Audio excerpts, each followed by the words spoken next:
Hey y'all, welcome back. Today we're checking out 11 things I didn't expect when moving to the UK. American in the UK. Did I judge a little bit? Yes. Did I get hit with the most amount of karma anyone could get hit by? Yes. Hi, and welcome back to the Girl Gone London channel. If you're new here, my name is Kaylin. I'm a dual UK and American citizen living in the UK for over 10 years now. And today we're talking about some of the things I really did not expect when I first moved to the UK. Now, you could say I could have done more research, and that's true, but I was a 19-year-old embarking on a study abroad semester in the UK. And when you're 19, you're mostly just shocked by adult life in general and the fact that you're expected to somehow feed yourself. So you'll forgive me for not understanding every aspect of British culture before I moved here. First on my list is just how much British people swear as part of their general day-to-day vocabulary. Awesome. I won't mention words on here because this is a family channel, but in the US, of course, people swear. But in general, it's a lot more of like a Puritan-style culture where a well-placed swear word means a lot and holds a ton of weight. In the UK, some people swear through every sentence and it's just part of how they talk. Fun. Words that are absolutely not cool to say in the US are totally fine to say in the UK. Obviously not around your grandma or like at a team meeting at work, but it's just a much different culture when it comes to swearing. Americans have a lot of different swear-adjacent words that we would use instead of actually swearing, like gosh darn it, oh shoot. I love this example that I found from an article where an American said her grandmother used to say good night when something surprised or shocked her. You might say I've heard for that. Gosh sakes or fudge. You'd be laughed out of the UK for saying most of these things, and part of the reason is that UK culture associates colorful language with a sense of humor rather than being vulgar like Americans tend to think of it. Number 2 is weather. Well, yeah, swearing. Swearing is fun. Yeah, when I was growing up, my parents tried to never curse in front of me. But this one time, I was fishing with my dad, and I was really little kid. And I don't remember exactly what happened, but I think I had a fish on my hook, and then I lost it. And my dad said, well, shoot. Shoot. I totally could tell that he was about to say shoot, but he tried to cover it up in the middle of the word and form it into shoot. And then he repeated it as if he was trying to say shoot. And then one time I called my brother a turd. And my dad was like, hey, we don't call people names like that in this house. I don't think my dad knew that turd's not a bad word. What's number 2? Number 2 is weather talk. In Florida, we don't really talk about the weather. It's usually sunny, and when it's not, it's thunderstorming, but it's pretty predictable. We don't start talking about the weather until a hurricane comes through, because what are you going to say? Oh, it's hot out today, like it has been every single day for the past 6 months? So in the UK, I didn't expect that the weather changes so rapidly and is always relatively uncertain that weather small talk is a huge part of British life, and I definitely had to get used to this. It's a great conversation starter and just something to say to acquaintances or colleagues you don't really know before starting a meeting, or to the postman or whoever.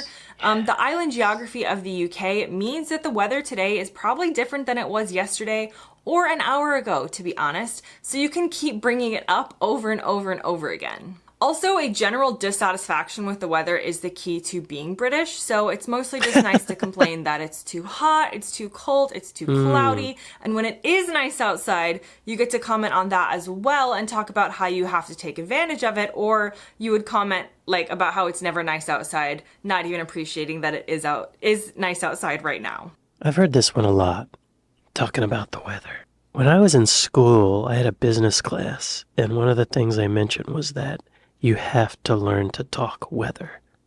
It's like a customer service thing, because weather is something that everyone has to deal with, and it's a way to start a conversation with a customer.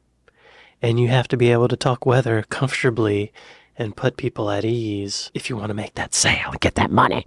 Number 3 on my list are that the UK and the US Netflix have different shows. Honestly, I didn't know or expect that streaming services like Netflix would have different shows in the UK and the USA. I had been watching so many shows on US Netflix when I moved to the UK, and I just thought, well, it's Netflix. It's not like it's labeled American Netflix. It's just Netflix, so surely I can continue watching these shows when I move abroad. That was wrong. Some were still on the British version of Netflix that you see when you watch Netflix from within the UK, but others were just on US Netflix, and then suddenly there were shows on the British version of Netflix that I could watch that weren't on in the US. Yeah.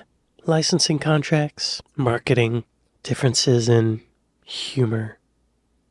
Americans like a happy ending. Yeah. Get that VPN. NordVPN, y'all. Hey, NordVPN, call me. I just did an ad for you. Give me that money. Next up, and something I didn't realize when it comes to the internet, is that a lot of American local media that I used to follow, like the Orlando Sentinel, for example, the newspaper from my hometown, Familiar, is blocked. yes. I would go to look up news from back home, and I would just Really? get a, like, this content is blocked in your area kind of message, which was hard when I was trying to feel connected to my hometown, or at least skim through what was happening back home. And that brings me to the solution I found and a sponsor of today's video, Surfshark. Being from Florida, the word surf and shark would fill me with terror, but in my online life, they've been my best friend. Surfshark is a VPN, which stands for Virtual Private Network, but essentially it's... I'm not allowing Surfshark to advertise. NordVPN's where it's at, right, NordVPN? Y'all, if you want a proper VPN, you gotta get that NordVPN, right? You don't want Surfshark. That's no good. Wait, Surfshark, call me. Call me. Next up on my list of things I was surprised by when I moved to the UK were the incredibly narrow British roads, especially through the countryside, that are really just built for one car, if that, but somehow we've decided we're going to try and fit 2 of them down there going 60 miles an hour in opposite directions. I knew roads would be more narrow in the UK, and I did expect like smaller parking spaces, but sometimes when I'm driving... That one you can't even get on the side because there's bushes in the way. But sometimes when I'm driving out of London, I do feel as though this was actually meant more for like a bicycle than a car. And it makes me laugh how much time you spend pulling your car into various bushes to let other people pass. This was an experience I never had in the US, living in Florida, which is mostly purpose-built with wide roads. So this was certainly a new experience for me. But up in the mountains, in the Smoky Mountains, y'all, there's some tiny little roads that you don't want to drive on. Just so you know, before you go to Bryson City, look at those roads. Next on my list was a lack of ice in drinks. So Americans love ice in their drinks. It's just the way it is. We always expect ice both at home and at restaurants. Yes. And we're quite famous for most of our fridges having these fantastic built-in ice machines. Culturally, to serve a drink without ice in America would definitely be out of the norm, and so when I moved to the UK, I was surprised that the ice in drink culture is not as strong here. A lot of times, whether you're being served a glass of water in someone's home or a drink at a restaurant, no ice can be the default. It's quite normal. Occasionally, you may be asked if you want ice, as people do usually have like a basic ice tray somewhere in the freezer that they can fit in, but they aren't obsessed with ice in the UK like we are in the US. And without watching 8 million YouTube videos of people like me first, I didn't know that when I first moved to the UK. Yeah, we love ice here. Yo, I'm drinking tea and there's ice cubes in it. Does that make you angry? Is that blasphemy? I recently saw in a video that Queen Elizabeth II hated square ice cubes because of the sound they make, but she didn't mind round ice cubes, round ice spheres, because they sound more musical. I like the sound. Y'all, it's 105 degrees Fahrenheit in Los Angeles today. 105 degrees. If you had that, you'd want iced tea as well. Number 7, let's talk about friendly police in the UK. So the police force in the UK and the police force in the USA deserves an entirely different video, which we will do at some point. But typically in the US, the police scare me. Yes, they're there to help, and this is not even a comment on the larger political and cultural issues within the police force. But let's be honest, in America, the police have guns and they're just kind of intimidating. In the UK, the average policeman or woman just seems like way less intimidating. They smile a lot more and are definitely there to de-escalate rather than escalate, and most don't carry guns, which is weird to Americans, but it just creates a less threatening atmosphere when you're around them. The first time I encountered police officers in the UK in action, as it were, they're responding to a person with probably a mental health condition who kept yelling out of their window. The police were standing on the street trying to figure out what was happening and yelling back up at them to see how they could help. And they just seemed so nice and like I'd want to take them out for a cup of tea after they helped me out of a situation. I've never had a problem with an American cop. I don't think. But I am white. Our cops, some of them seem pretty excited to use the guns. I think they need better training. They need to be paid better. And there should be some kind of psychological screening for people who are obsessed with guns, power. I've met some very, very helpful cops. I know the stereotype is that American cops are like shooting everybody, overreacting, and doing all these horrible things, but 99% of them are normal, friendly people who carry guns. The next thing on my list I was surprised by is that TJ Maxx is in the UK. It's just called TK Maxx. So one of the biggest brands and famous stores in the US is called TJ Maxx. It's where you can buy everything from clothes to home goods to stuff for your kitchen to toys. We love it. I love it. And I was surprised to find that it was also in the UK, except it's called TK Maxx here, not TJ Maxx. But it's the same brand and the same store. And when I tell you, my little candle-loving heart exploded when I learned this after moving to the UK. It was a good moment. And I feel like I'm going to get comments saying like, you're so dumb. All you had to do was Google whether there was a TJ or TK Maxx in the UK before you moved here, to which I would respond, I was a little preoccupied trying to navigate visa issues, accommodation, public transportation within London, as well as making my flight. So I didn't research exactly where I was going to buy things from my house that I definitely need, but don't actually need. I'm curious as to why they changed the letter. Is that a copyright thing?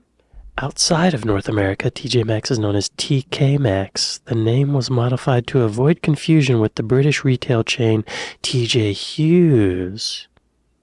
Okay. I think I've only been to a TJ Maxx once and I bought a belt. I had to have a belt. Now I've got 3 more things left on my list. Number 9, I was surprised by hay fever. I'd never experienced hay fever in the US before. I thought people who were allergic to grass... It's an allergy, right? There was just something wrong with them. I was like, why can't your immune system handle grass? That seems basic. Did I judge a little bit? Yes. Did I get hit with the most amount of karma anyone could get hit by? Yes. I suffer horrible hay fever in the UK, and it's probably down to the different grasses and different pollens and stuff in each country. Also, sometimes as you get older, your allergies can change. Yeah. So, I was really surprised when I moved to the UK that suddenly I couldn't breathe between the months of like May and July. And that was a real shock to the system, which I'm still trying to figure out to this day. When I go back to Florida, I don't experience it as much. So again, it's definitely down to the different grasses and different environments, but this definitely shocked me. Yeah, growing up, I didn't have any allergies. But now I think I have hay fever. I think I'm allergic to grass. I've got it right now. What's going on with me? It's confusing. Number 10, I was surprised by the amount of heckling in UK politics. And this isn't a comment on UK politics versus American politics in general, because I could not possibly say that UK politics are somehow weirder than American politics. That is absolutely not true. But there is one specific part of UK politics, and that's the Prime Minister's questions, where heckling your other people who are talking and like making lots of noises, jeering, whatever you want to call it, like it's loud and it's not a very professional setting like you would expect to happen in this sort of like, like it's not a rally. It just seems like it's actually like political business. Like I said, America is way more unhinged overall when it comes to our politics, but I didn't expect that the British, who seem to be proper and reserved and whatever, would then be in the prime minister's questions yelling and like heckling the other politicians in the room. Yeah, I've seen footage of that happening, and it does seem counterproductive, I guess. But I guess that's when they have their chance to voice their opinion. Makes it interesting. I like it. And number 11, the last thing on my list that surprised me, are the type of locks typically used in UK front doors. So typically in the UK, not all the time, but often there's a deadlock which locks behind you automatically when you close the door. This was not the case in most American places that I have lived. There's a lot of different locks on doors all over in the world, but in my experience, my homes growing up, you would have to actually lock the door behind you. So you wouldn't have to worry about being locked out, but you would need to worry about the safety of making sure you had locked the door. In the UK, I have noticed that a lot of doors do automatically lock behind you, which means that if you go to like take the bins out or just go out for a minute into the front, if you aren't careful, you can easily lock yourself out of the house. And this was surprising to me coming from a place where, we didn't have that type of security, so you really had to lock the door yourself, but you wouldn't lock yourself out on accident. Now that brings me to the end of this video. I know I'm going to get lots of different comments of all different types. Leave them down below. Thanks very much for watching, and I'll see you next time. There's actually some things on here I didn't even think about. Door locks, automatic relocking, electric door locks. Oh, these are electric. I don't think that's what she's talking about. What happens when the battery runs out? Is there a battery? There's got to be a battery. British self-locking deadlock. Finbolt, British standard auto lock. Finbolt lock case with standard security instructions, plates, internal and external plates included. Well, my mom lives on this tiny island in the Gulf of Mexico, and nobody locks their front doors. People just walk in each other's house, and nobody cares. Let's do a little recap. Swearing and out. Weather talk. Unblocking content. Narrow British roads. Lack of ice. Friendly police. TJ Maxx. Hay fever. Heckling. Locks. Yeah. Anyway, the ice is melted. I even ate a piece. And thank you all for watching this with me, and I'll see you next time. Later.